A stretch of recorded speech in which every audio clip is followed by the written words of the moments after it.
Lelo campaign ekhiwa ngokhezo lempilo esiphilayo isiphenduka inganekwane ngisho ingane zanamuhla zisazazi inganekwane sekwenzeka isimanga uthandi uthandana nothando into engalunganga ubaba umbatha ashade nothango asibuyele emuva phansi ngokuhlukumeza insango.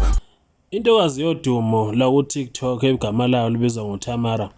isuseke esinamathambo njengoba ke sixabene ke nabesifazana abaningi okufaka phakathi ke nabaculi abadumile. Kulaba baculi ke nokho kufakwe phakathi umama ke wengane kanti encane lowo kowaduma ngohambe ke thukunto encane embiza ngawo wonke amagama ke lawa.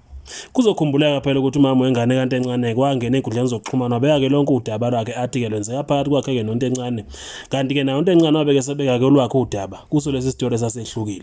Kulokhu le ntombazane ingeneke yaxaya ke uTamara emva kokuthi ke faka ama video amaningi lapho ethi kuxayisa khona kabesilisa futhi ke ethi kulungisa ke iswe eselonakele. Leli iswe uTamara uthi ke lona wangabesifazana ngokudimanda ke izinto nabo abangakhona ukuthi ke bezenze.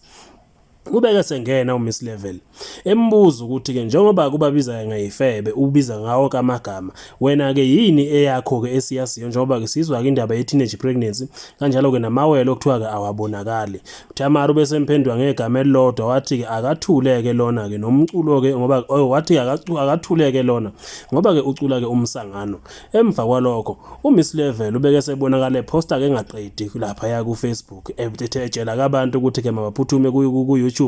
beyolalela ke ingoma yakhe ade kuyikhiphile futhi ke ezincoma ethi kucula ke into ekhona kanti kusama ukuvala ke igama leli lika Tamara lokuthi ke ucula ke into ke umbhedo. Tamara ubeke seyikhandela ke noma eseyifaka inhlizweni ke zabaningi besilisa okufaka phakathi ke uMax Makhanya odumeke ngokuba ke nekhanda ke lixegayo waphinde ke futhi wazifaka phakathi ke kubaculini ke bakaMaskanda kufaka phakathi ke umthandeni. uMax Makhanya uphumele kobala wathi ke yena uhamba ke noTamara futhi ke lokho akakufihli ngoba ke vele uTamara ngowakhe uthi ke uTamara umfavor noma kukubi kukuhle umphaka umfowabo Mkhwanazi waziwa njengembonga amthandeni ubeke sephumela kobalo wenza ke izibongo athi kuyibhekise kuTamara ngokumela kamadoda nangu Max Makhanya eziveza.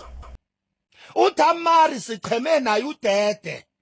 uTamari simi naye udede uTamara akasho ukuthi oma bengane abalahlwe oma bengane oSathane uthi uTamari ubufebe oqhubeka nabo sewuzele uthi gedi indaba yaleyo nto leyo. Phakathi kwabaculi abatheke bafake isandla ekuthenini ukusupport uTamara noma kuhambiswana ke nesiphakamiso sika Tamara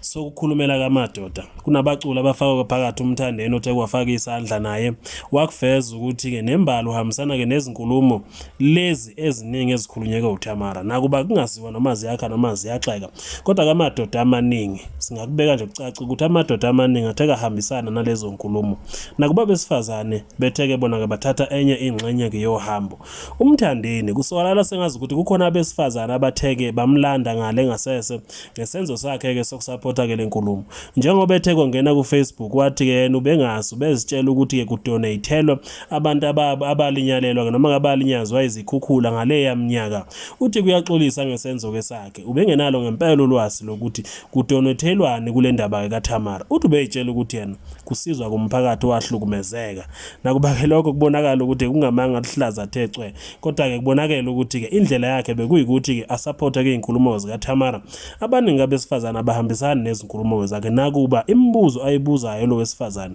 isala ingaphendulekile kuze kubena namhlanje. Lelo campaign ekhiwa ngokhezo lempilo esiphilayo isiphenduka inganekwane ngisho ingane zanamuhla zisazazi inganekwane sekwenzeka isimanga uthandi uthandana nothando into engalunganga ubaba umbatha ashade nothango asibuyele emuva phansi ngokuhlukumeza insango.